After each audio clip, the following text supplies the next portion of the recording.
नमस्कार, news India देख रहे हैं आप और आपके साथ मैं हूं मोनिका सिंह। तो ताजा अपडेट आपको बताने चुके आज पेश होना है आम बजट 2025-26 का बजट आना है। सभी की निगाहें इंतजार 11 बजे का, लेकिन इस बीच बता दें कि वित्त मंत्रालय पहुंच चुकी हैं। निर्मला सीतारमण संसद में बजट पेश करेंगी। थोड़ी देर में बजट पेश करेंगी निर्मला सीतारमण। फिलहाल वित्त मंत्रालय पहुंच चुकी हैं निर्मला सीतारमण।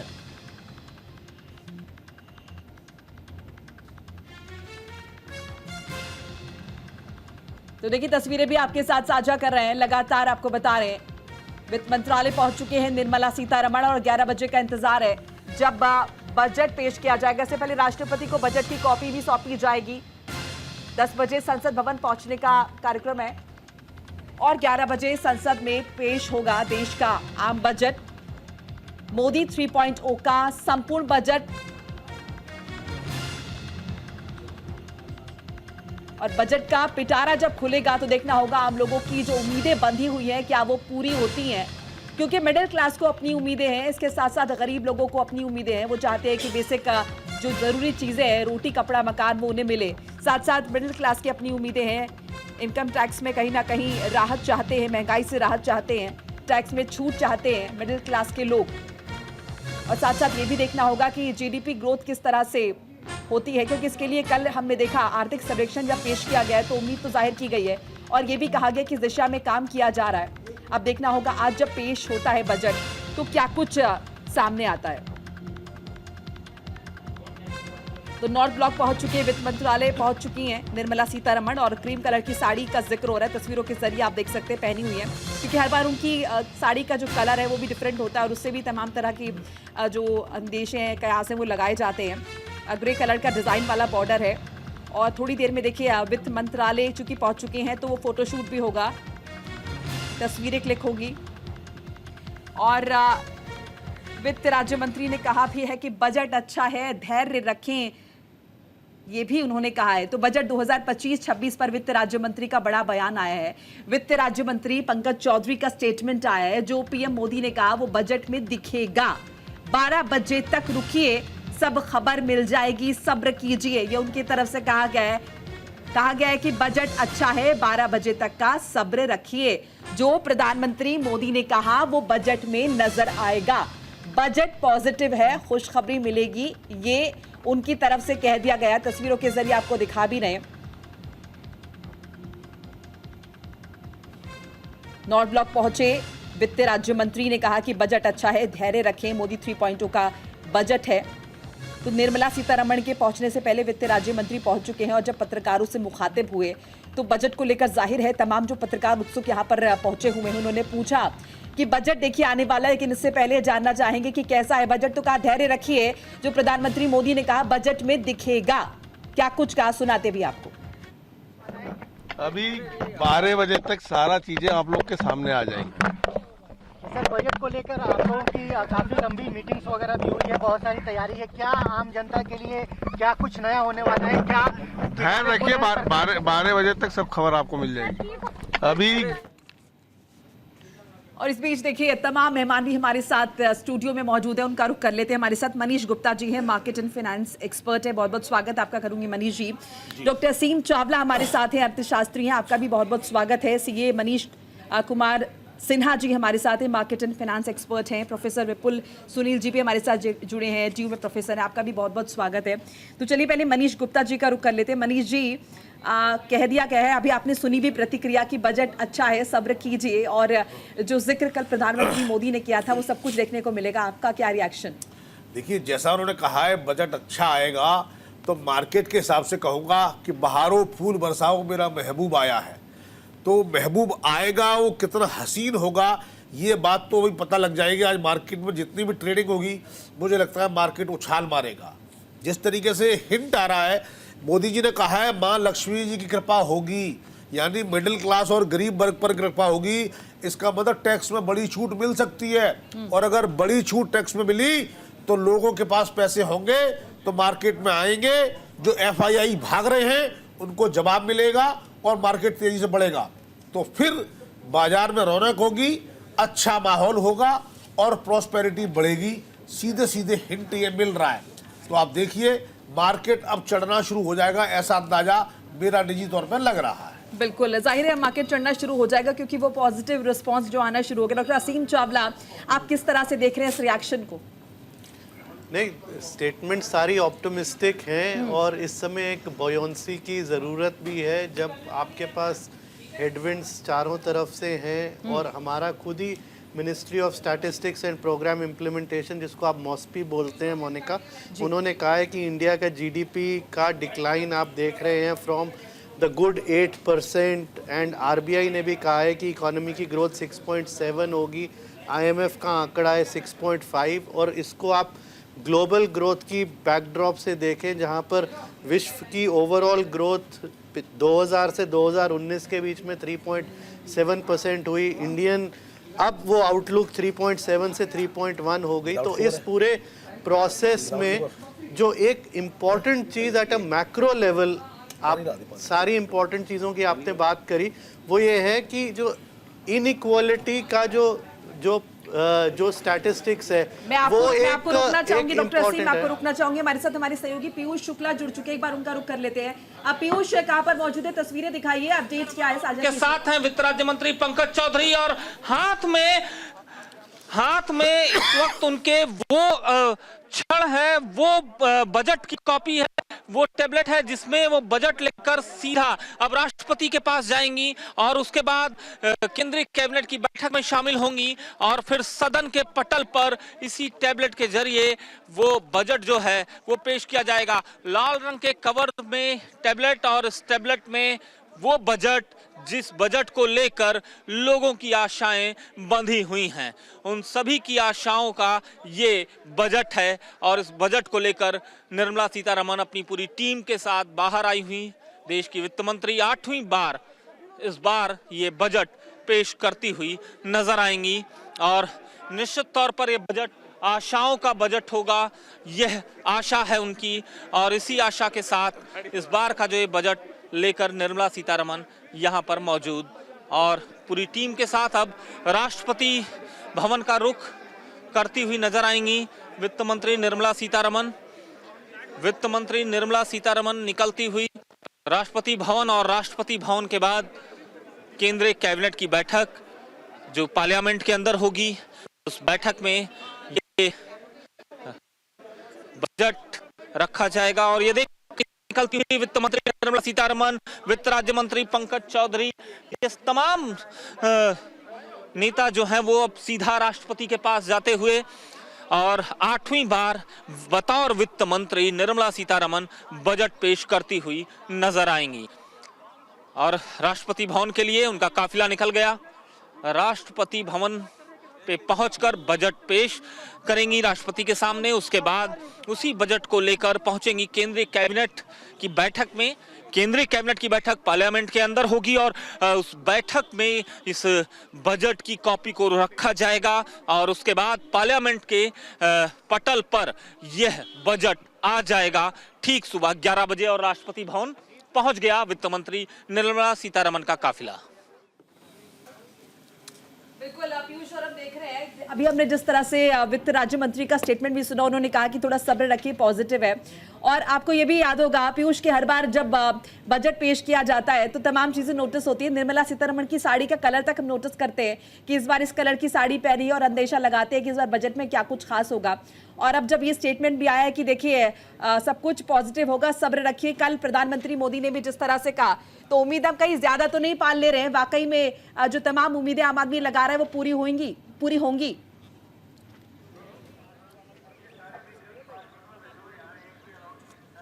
देखिए, निश्चित तौर पर इस बार जिस तरह से उम्मीदें हैं लोगों की, टैक्स स्लैब में छूट मिलने की उम्मीद है। उसके अलावा सबसे बड़ी बात है कि इंफ्रास्ट्रक्चर के अलावा किसान सम्मान निधि की जैसी तमाम ऐसी सौगातें हैं जो जिन पर इस वक्त पूरी जनता का फोकस है, लोगों का फोकस है।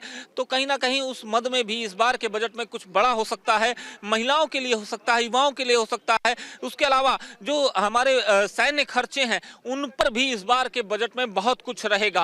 तो ऐसी उम्मीद है और शायद ये उम्मीदों का बजट कहा जाए इस बजट को। और यही बजट की कॉपी उस टैबलेट को लेकर वित्त मंत्री निर्मला सीतारमण, राष्ट्रपति और उनके यहाँ गई हैं, उनके सामने कॉपी रखी जाएगी। अब से थोड़ी देर का वक्त है, फिर वहाँ से वापस आएंगी और सीधा पार्लियामेंट का रुख होगा और फिर पार्लियामेंट में कैबिनेट की बैठक है।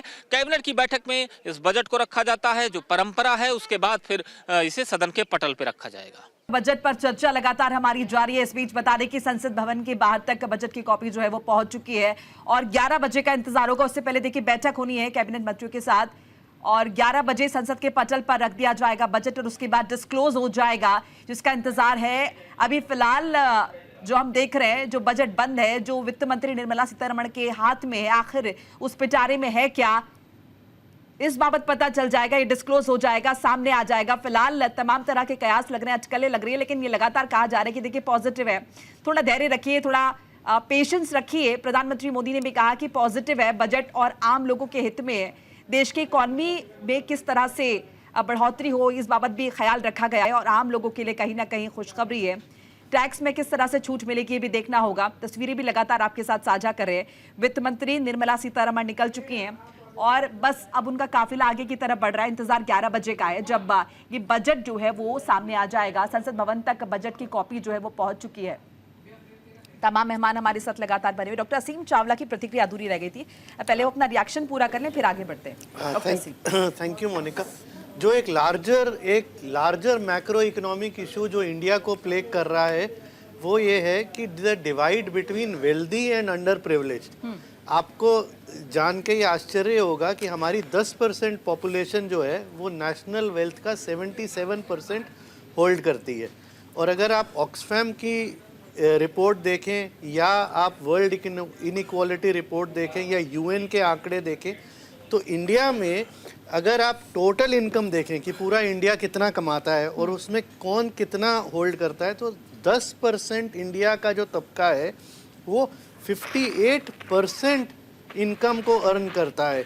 और जो ये 2000 से 2023 में शार्प इंक्रीज हुआ तो 10% पॉपुलेशन तो लगभग 70% इंडिया की वेल्थ होल्ड करता है और इंडिया की आमदनी जो है वो 10% जो लोग हैं वो लगभग 58% इंडिया को की इनकम को ओन करते हैं। तो the gap between under privileged and wealthy has increased over a period of time. Prosperity के सारे मापदंड देखिए बट एक सोशल फैब्रिक के लिए जो आप मिडिल क्लास का स्ट्रगल और rising gap between the underprivileged and the wealthy, that is a worrisome sign. और इसको अगर आप टैक्स पॉलिसी से डवटेल करें कि क्या tax can be a means of distributing wealth, वो एक बड़ा डेंजरस ट्रेंड है कि आप टैक्स को एक रॉबिनहुड बना दें कि साहब वेल्थ टैक्स लाएंगे, हम एक प्रिविलेज्ड या वेल्दी की जेब से पैसा निकाल के अंडर प्रिविलेज को देंगे। ये नहीं, इसके अनुरूप सस्टेनेबल एम्प्लॉयमेंट अपॉर्चुनिटीज, एमएसएमई को बढ़ावा देना, मैन्युफैक्चरिंग सेक्टर को ऊपर लाना और जो इतनी सारी स्कीम्स हैं चाहे वो जो आपकी एम्प्लॉयमेंट से रिलेटेड स्कीम्स हैं उनके तहत स्कीम्स को लाके एम्प्लॉयबिलिटी को ऊपर लाए। रिमेंबर इंडिया की टोटल अनएम्प्लॉयमेंट में 83% यूथ है और 20% यूथ ऐसा है जो ना एजुकेशन में है, ना ट्रेनिंग में है, ना एम्प्लॉयमेंट में है। तो उस यूथ का फ्यूचर जो है उसके लिए कुछ ऐसी पॉलिसीज हों जो हमारी जितनी सेंट्रल स्कीम्स हैं एम्प्लॉयमेंट को जो प्रोत्साहन देती हैं, चाहे वो प्रधानमंत्री कौशल विकास योजना हो या स्टार्टअप इंडिया हो या स्टैंड अप इंडिया हो या आत्मनिर्भर भारत रोजगार योजना हो, इन सारों का एक इकोसिस्टम ऐसा है कि the gap between the rich and poor should reduce over a period of time. If you are looking at Viksit Bharat के लिए एक समृद्ध भारत चाहिए। इनकम अर्न करना और वो इनकम सिर्फ कुछ एक कंसंट्रेटेड रहना वो एक अच्छा साइन नहीं है। This was Monica for your good consideration. और टैक्स पेयर्स को आप ये भी देखिए कि over a period of time 20% increase हुआ है डायरेक्ट टैक्स कलेक्शन में सिर्फ एक साल में। 23-24 और 24-25 सिर्फ ये 2 साल को कंपेयर करो, 20% अगर टैक्स कलेक्शन इंक्रीज हुआ है डायरेक्ट टैक्स में।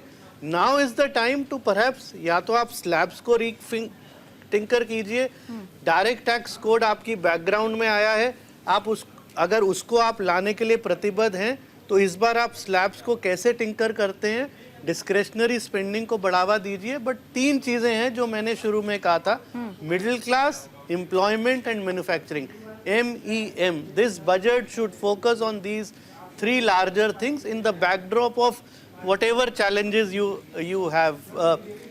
Bring savings more into the organized sector, get more jobs created, Right. get more employment created, make India a Samrid India by 2047. Right, absolutely. Manish Kumar ji, आपकी क्या राय इस पर? किस तरह से ये जो गरीबी और अमीरी के बीच की खाई है ये भरनी, क्योंकि जाहिर है अगर आप विकसित भारत की बात कर रहे हैं, विकसित राष्ट्र की बात कर रहे हैं, तो इससे भरना बहुत जरूरी हो जाता है। और दिन ब दिन हम देख रहे हैं तो खाई एक्चुअली बढ़ रही है। अभी भी एम्प्लॉयमेंट एक बहुत बड़ा कंसर्न है, जो कि शायद सरकार अभी भी इसे अगर हम देखें टच नहीं कर पा रही उस तरह से जैसा होना चाहिए। एम्प्लॉयमेंट एक बहुत बड़ा इम्पॉर्टेंट है, जहाँ पर युवा को रोजगार नहीं मिल रहा है। जो इसमें जो सबसे बड़ा जो इशू है, जहाँ पर आपको MSME सेक्टर को बढ़ावा देना चाहिए। तो MSME सेक्टर को बढ़ावा देने के लिए आपको ज़्यादा इंसेंटिव हो गया, सब्सिडी हो गया, और आपको टैक्स स्ट्रक्चर का बेनिफिट देना चाहिए, ताकि बिजनेसमैन ज़्यादा से ज़्यादा इन्वेस्टमेंट कर सके, क्योंकि जब तक इन्वेस्टमेंट नहीं होगा रोजगार पैदा नहीं हो सकता है। सेकेंड थिंग, ऑलरेडी कल प्रधानमंत्री जी ने बोला हुआ है कि माँ लक्ष्मी की कृपा हर किसी पर बरसेगी। तो ये पूरा उम्मीद है कि इस बजट में बहुत कुछ राहत आने की संभावना है, चाहे वो मिडिल क्लास टैक्स पेयर के लिए हो या किसी बिजनेस मैन के लिए हो। थर्ड, अभी हमने देखा कि मैडम एक सालीन भरा कलर पहन के आई है, जो आप व्हाइट कलर या ऑफ व्हाइट कलर कर सकते हैं। लास्ट ईयर ये रेड पहन के आई थी। Right. तो लास्ट ईयर जब रेड पहन के आई थी तो क्या क्या हुआ था, मैं टैक्स पेयर के आधार पर सिर्फ बात कर रहा हूँ। Indexation long term capital gain से हटा दिया गया था। उसके बाद जो शॉर्ट टर्म कैपिटल गेन था 15 से 20% इंक्रीज कर दिया गया। मतलब रेट जो खतरा का साइन होता है उसे दर्शाया गया। जी। इस बार ये सालीन कलर पहन के आई है, तो इस बार पूरा उम्मीद है कि ये शांति देना चाहती है। शांति जी। का मतलब हम टैक्स पेयर को कुछ ना कुछ राहत देना चाहते हैं। बजट 2025-26 पर चर्चा करें। 11 बजे का इंतजार है जो बजट रिलीज हो जाएगा। देखिए, राष्ट्रपति को जो है बजट सौंपेंगे और उसके बाद जो है बजट को रखा जाएगा 11 बजे के तकरीबन संसद के पटल पर, पढ़कर सुनाएंगी निर्मला सीतारमण। तस्वीरें आप देख सकते हैं, राष्ट्रपति भवन पहुंच चुकी है निर्मला सीतारमण अपने काफिले के साथ। राष्ट्रपति भवन में वित्त मंत्री निर्मला सीतारमण क्रीम कलर की साड़ी, रेड कलर के ब्लाउज में, जैसे कि लगातार हम जिक्र कर रहे हैं, पहुंच चुकी हैं और 10 बजे तक संसद भवन जो है पहुंच जाएंगी। फिलहाल राष्ट्रपति भवन में मौजूद है निर्मला सीतारमण और जो प्रोटोकॉल है, राष्ट्रपति को बजट की कॉपी सौंपेंगी, उस प्रोटोकॉल को निभाएंगी और उसके बाद संसद भवन पहुंचेंगी। तस्वीरें आप देख सकते हैं।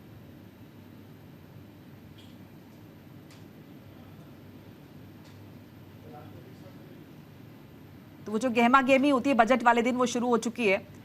निर्मला सीतारमण अपने काफिले के साथ निकली हुई है सुबह से ही और तमाम प्रोटोकॉल्स पूरे करते हुए। फिलहाल तस्वीरें आप देख रहे हैं राष्ट्रपति भवन की, जहां पर निर्मला सीतारमण मौजूद हैं और हाथ में उनके वो बजट है जिसके खुलने का इंतजार है हमें, इस पिटारे में आखिर है क्या।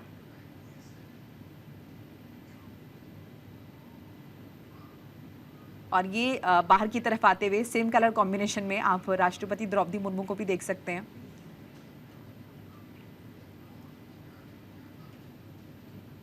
और ये फोटो अपॉर्चुनिटी,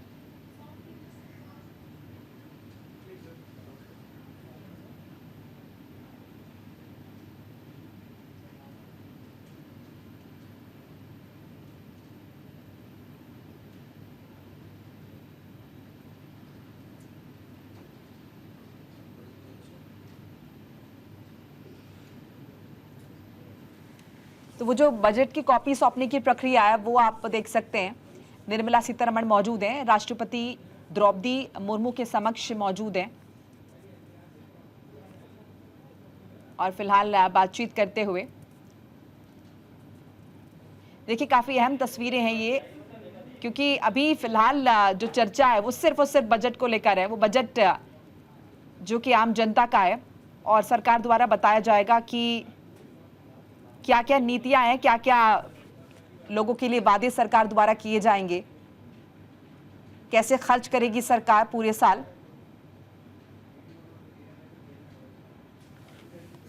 विपुल सुनील जी। मैं वही बात कर रहा था कि उम्मीद हम लोग कर रहे हैं कि लोकोन्मुख बजट हो, लेकिन पिछले रिकॉर्ड को देखते हुए ऐसा होता हुआ दिख नहीं रहा है। पिछले दशक भर की बात है, भारतीय जनता पार्टी की सरकार बनने के बाद बार बार उम्मीद करता है लोअर मिडिल क्लास और मिडिल क्लास, और हर बार उम्मीद टूटता है। तो उसके बीच मैं 2-3 चीज़ें कहना चाहता हूं, जैसे किसानों को लेकर के, एजुकेशन को लेकर के और स्वास्थ्य को लेकर के। मुझे लगता है कि सरकार को संजीदा होना चाहिए और उस संजीदगी भरा बजट आना चाहिए, उम्मीद के साथ कि एजुकेशन सिस्टम का फंड कट कम होगा। निश्चित तौर पर आप लोन देने की व्यवस्था कर रहे हैं, उस पर सब्सिडी दे रहे हैं और उस पर ब्याज की दर घटाई गई है, वो सब कुछ ठीक है, लेकिन संस्थान रहेंगे तभी तो होगा। पब्लिक फंडेड संस्थानों के बजट में मुझे लगता है कि कटौती न करके इजाफा किया जाना चाहिए। वही संस्थान कहीं ना कहीं छात्रों को स्किल करेंगे, इस कौशल उनकी बढ़ाएंगे और उन संस्थानों के थ्रू ये अनएम्प्लॉयमेंट का जो एक संकट है, बड़ा संकट है, उसको दूर करने में मदद मिलेगी।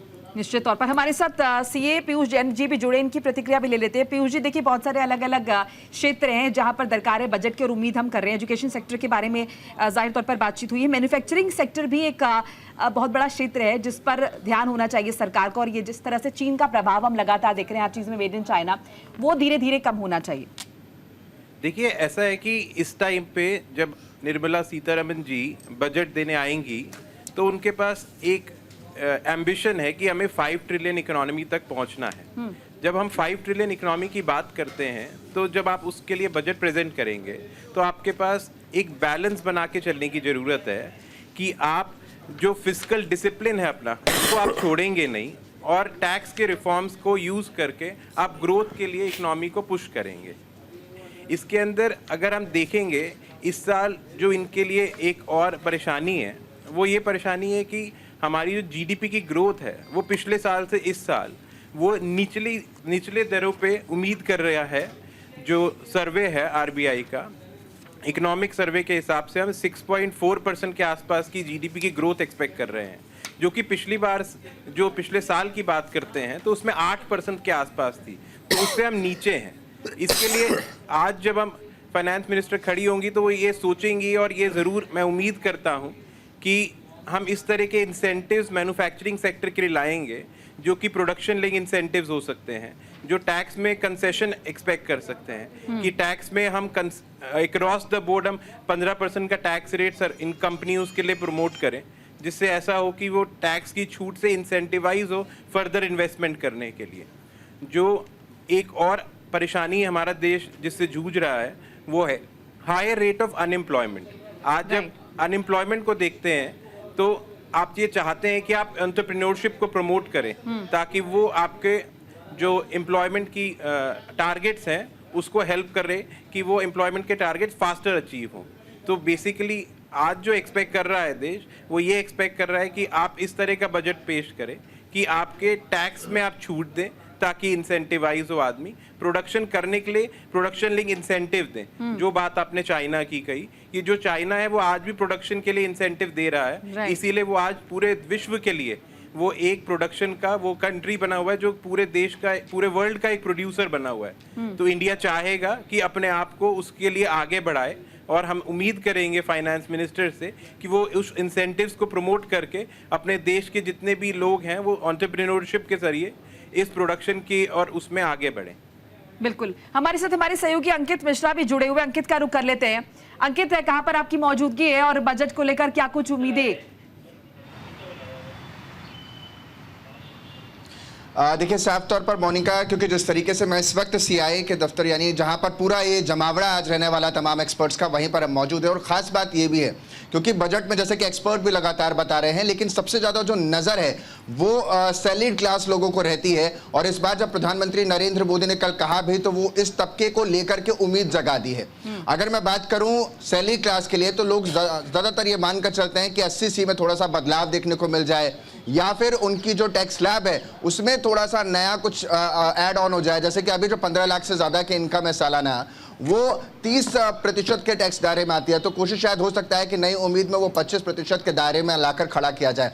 रोजगार की अगर बात करूं तो रोजगार के लिए सरकार को अपना व्यय बढ़ाना पड़ेगा। जब वो खर्च करेगी या यूं कहें कि रोजगार स्कीम लेकर आएगी तो वहां से कहीं ना कहीं स्थिति बदलेगी और वही उस पर ज्यादा फोकस होगा। जैसा कि हमारे एक्सपर्ट्स भी लगातार मोनिका बता रहे थे कि महिलाओं को लेकर के भी हमें सशक्त करने की दिशा में आगे बढ़ाया गया है, जिस पर पिछली बार निर्मला सीतारमण ने ये तक अलग से महिलाओं को सम्मान दिलाने के लिए एक योजना लेकर आई जिस पर 3,00,000 करोड़ का खर्च किया गया। वो इस बार हो सकता है कि उसमें वृद्धि हो, यानी इस क्षेत्र को भी साधने की कोशिश होगी। मेरी अगर जब अंदर मैंने CIA के तमाम जो अलग अलग इंडस्ट्रीज के इंडस्ट्रियलिस्ट पहुंचे उनसे जब बातचीत भी की तो उनका भी ये कहना है कि हमारी नज़र इस बात पर है कि इस बार क्या GST की छूट के दायरे में लाया जाएगा।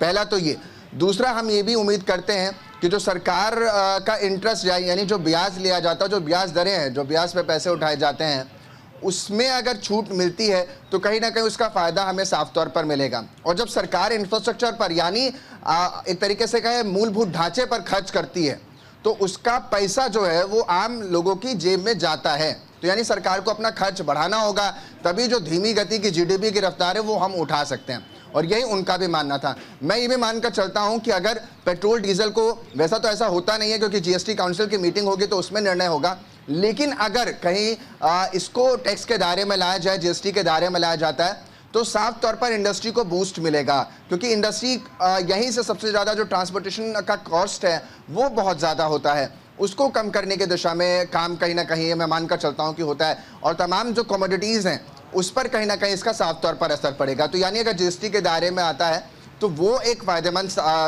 तरीके से कहें फ़ायदे का सौदा हो सकता है। हेल्थ की बात करें तो हेल्थ सेक्टर पर सरकार हर वर्ष, मैं अगर बात करूं 2014 से नहीं, मैं उससे पहले भी अगर बात करूं तो 2010 से लेकर के अब तक हेल्थ पर खर्च बढ़ा है। लेकिन मैं अगर इसका पूरा हिस्सा देखूं GST का जो माफ़ कीजिएगा पूरा अगर हम देखें जो बजट का है तो वो 2 से 10% के अंदर ही रह जाता है। तो सरकार को शायद हेल्थ पर ज़्यादा खर्च करने की ज़रूरत है क्योंकि अभी भी जो आयुष्मान भारत योजना है उसमें 70 साल से अधिक लोगों को ही इलाज की सुविधा है। तो यहाँ पर मुझे लगता है कि ज़रूरत है कि थोड़ा और ज़्यादा खर्च करें और लोगों को भी उम्मीद है कि थोड़ा सस्ता इलाज मिल सके, वो बहुत ज़रूरी है क्योंकि आमदनी कम हो गई है और खर्चा रुपया जो है वो रुपया में हो गया है। एक फिल्म थी उसी का डायलॉग मैंने आपके सामने बता भी दिया। इसके अलावा अगर आप जाती हैं तो रोज़गार जो सबसे बड़ा मुद्दा है वो फिर चाहे PM किसान सम्मान निधि हो, क्योंकि सरकार की ये वो खर्च हैं जो सरकार एक तरीके से कहे तो रेवड़ी के तौर पर बांटती है।